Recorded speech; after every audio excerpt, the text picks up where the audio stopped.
tous et bienvenue aujourd'hui pour cette nouvelle présentation de répliques. Aujourd'hui, on va s'attaquer au 5.7 de chez Marushin/Cybergun sous licence FNR-STAL. Donc dans un premier temps, je vais déjà remercier très chaleureusement Chambi Airsoft pour m'avoir fourni cette réplique pour pouvoir vous la présenter. Donc un grand merci à Chambi Airsoft. Et dans un deuxième temps, je fais un petit coucou à Ding Chavez, dont la review qu'il a fait de ce 5.7 sur son blog m'a aidé à clarifier quelques petites interrogations que j'avais sur cette réplique. Donc un petit merci à Ding Chavez. Pour commencer cette review, on va faire comme j'ai l'habitude de procéder, une partie sur les caractéristiques, une partie sur les inconvénients et les avantages, et un test de tir pour terminer la vidéo. Donc c'est parti pour les caractéristiques.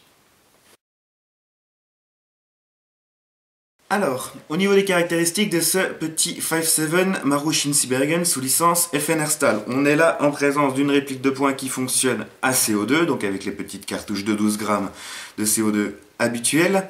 Une conception totalement en plastique, ABS, polymère, appelez ça comme vous voudrez. Donc toute la carcasse, la culasse et la carcasse sont en plastique.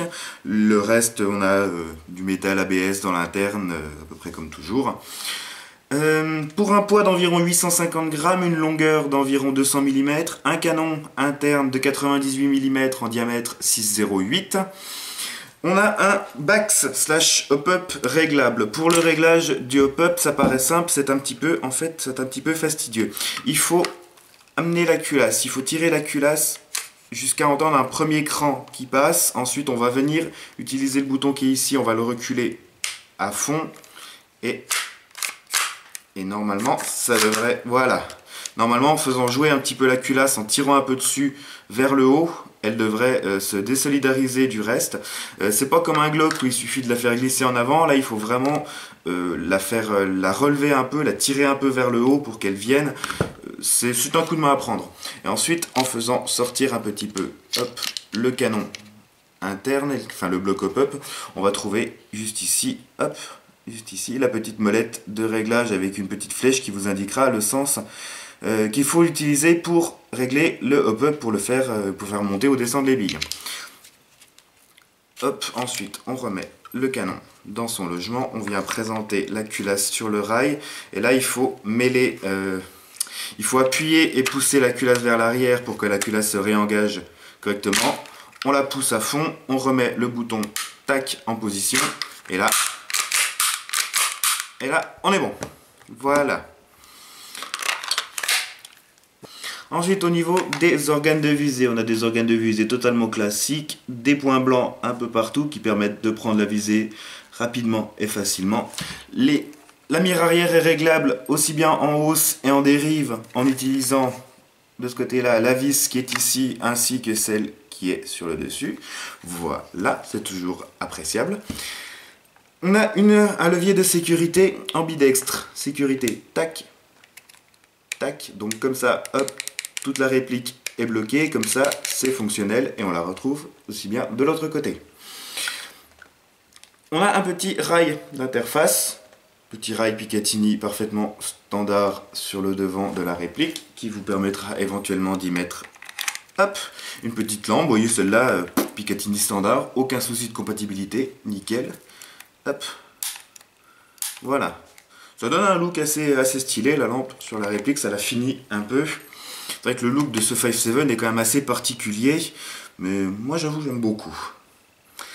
Ensuite, comme toute réplique récente et blowback, on a un arrêtoir de culasse fonctionnel, donc quand vous arrivez en fin de chargeur, la réplique, la culasse va rester dans cette position, et pour réengager la culasse, il faut soit appuyer sur l'arrêtoir qui est ici, tac, soit on peut power stroker la réplique, donc il suffit d'engager un nouveau chargeur fourni en billes, de pousser la culasse en arrière, elle revient en place toute seule. Voilà. Au niveau du chargeur, donc le bouton d'éjection du chargeur, assez proéminent pour ne pas avoir à le louper, soit dit en passant. Son chargeur qui fait à lui seul à peu près presque la moitié du poids de la réplique, on va dire, parce que le chargeur vraiment à lui est tout en métal, il est une taille assez imposante, on dirait un chargeur de Desert Eagle. Enfin bref, donc chargeur CO2 totalement classique. On a le capuchon de verrouillage ici à manipuler avec une clé 6 pans. Donc vous enlevez ce capuchon, vous glissez la cartouche de CO2 à l'intérieur et vous serrez jusqu'à entendre un petit pchit et c'est bon. L'éternelle planchette élévatrice à abaisser jusqu'en bas et à grailler en billes le chargeur par les lips, capacité de 22 billes, je sais plus si j'ai précisé. On a quelques petits marquages sur le chargeur. On a principalement un indicateur de munitions pour coller un peu au vrai, toujours ici totalement factice. Voilà, chargeur complètement en métal que vous trouverez aux alentours de 30-35 € si vous voulez en acheter un supplémentaire. Alors au niveau des marquages qu'il y a sur cette petite réplique, on va commencer par les marquages relatifs à la réplique d'Airsoft. Donc on a, hop, sur le côté, juste ici, les marquages Marushin, Made in Japan, tout ça, le petit F ici pour le marché allemand. Et c'est à peu près tous les marquages qu'on a relatifs à la réplique d'Airsoft. Un petit numéro de série ici qui va pas être évident de vous montrer. Voilà, numéro de série qui est commun à toutes les répliques de ce 5.7. Ensuite, pour les marquages réalistes, on a sur le côté de la culasse ici, petit FN Airstall Belgium, un petit calibre 5.7 par 28 ici, et sur chaque côté de la poignée, le petit logo FN Airstall. Voilà, à peu près tous les marquages qu'on a, c'est déjà pas trop mal, ça donne un réalisme assez sympa, parce que les marquages RS sont quand même présents. Oui, bah casse-toi la gueule, je te dirai rien. Donc, pour finir sur les caractéristiques de ce petit 5.7, on a là une réplique qui sort à une puissance d'environ 300 fps, ce qui équivaut à peu près 0,8 joules et des poussières en 0,20 g pour un prix qui tourne aux alentours de 150 €. Direct en sortie de boîte, 150 €, 300 fps à CO2, on va pas chipoter là-dessus, c'est plutôt agréable. Donc voilà, j'ai fait le tour des caractéristiques, on va faire une petite partie sur les inconvénients et les avantages.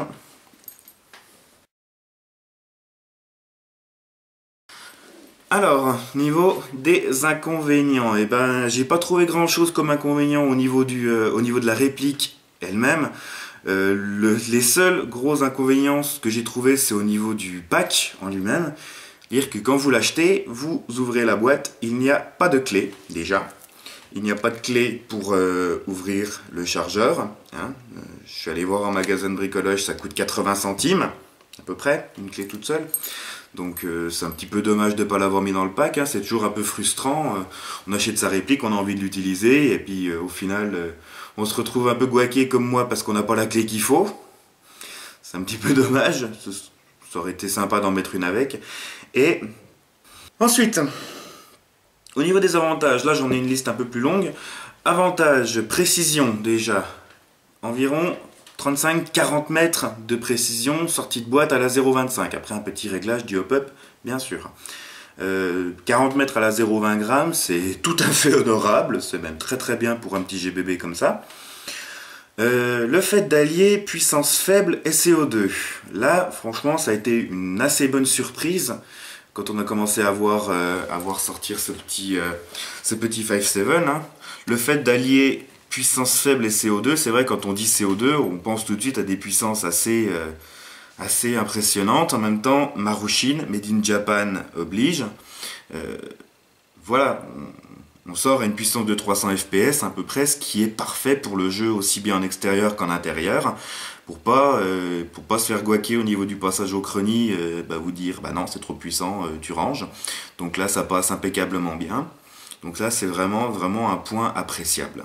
Du coup, qui dit CO2 et puissance basse dit faible consommation. Donc on a une autonomie qui est vraiment bonne sur ce petit PA. À peu près 100 coups. À peu près 100 billes avec une seule sparklette à température à peu près idéale, quoi. Donc plutôt pas mal quand même. 100 billes avec une sparklette de CO2 pour une réplique blowback, c'est franchement pas mal. Du coup, qui dit CO2 et culasse totalement plastique dit un kick assez sec et assez agréable. Hein, ça tape pas, ça se coupe pas autant le bras qu'un 1911 KWC par exemple, parce que la culasse est lourde et en métal, mais il y a un petit kick assez sympa et c'est plutôt agréable à utiliser. Pour le reste, on a des finitions et un réalisme qui est franchement bon, sachant que le vrai est extérieurement en polymère avec l'intérieur de la culasse en métal, mais extérieurement, le vrai est en plastique, ABS, polymère, tout ça, tout ça. Donc au final, on a quand même une réplique qui, visuellement, est très très réaliste. Et c'est aussi appréciable. Le seul point qui n'est pas très réaliste, c'est le gros capuchon argenté sous le chargeur, mais bon, le reste, c'est quand même très très réaliste. Au final, une ergonomie qui est super bonne, on dirait pas avec la poignée qui est quand même très très large, mais bon, il faut le loger, hein, le pavé à l'intérieur. Hein. Mais une ergonomie qui est au final quand même très très bonne, les doigts tombent facilement sur les contrôles, le trigger reset, la sensation de tir en fait est super agréable. On a une toute petite course, clac, là ça bloque vraiment et le coup part. Voilà, on a vraiment une toute petite course, clac, là c'est vraiment bloqué et si on appuie un coup, tac, ça part direct. Donc vraiment une super bonne sensation de tir, c'est vraiment agréable. Et pour terminer, 150 € pour ce petit PA, c'est un prix relativement raisonnable. On ne demande pas moins cher, on ne demande pas plus cher. Moi je trouve qu'aux alentours de 150 €, c'est le prix correct pour cette réplique. C'est impeccable. Donc voilà, maintenant on va s'attaquer à un petit test de tir.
Donc voilà, je vais maintenant terminer cette vidéo avec un petit avis personnel. La grande force de cette réplique, c'est de réussir à allier CO2 et basse puissance tout en gardant des performances de tir et une qualité de tir vraiment pas dégueulasse, vraiment appréciable. Donc, si j'avais un message à faire passer avec cette réplique, c'est que en tant que joueur, on espère réellement que cette réplique en appellera d'autres. Voilà. D'autres répliques, d'autres modèles, dans le même délire que celle-là, c'est-à-dire CO2, basse puissance et bonne performance. Voilà. Il n'y a rien d'autre à dire là-dessus. On espère que ce 5.7 en appellera beaucoup d'autres parce que c'est vraiment très appréciable. Voilà. Donc, je remercie encore une fois Chambi Airsoft pour m'avoir fourni cette réplique pour pouvoir vous la présenter. La vidéo de ce 5.7 Marushin Cybergun est maintenant terminée. Si vous avez apprécié, n'hésitez pas à liker la vidéo, à la partager. Si vous avez une remarque ou une question ou simplement quelque chose à dire au sujet de la vidéo, n'hésitez pas à le faire dans l'espace commentaire. N'hésitez pas aussi à vous abonner à ma chaîne si ce n'est pas déjà fait. Sur ce, je vous dis merci d'avoir regardé. Salut, Airsoft est bien et à la prochaine.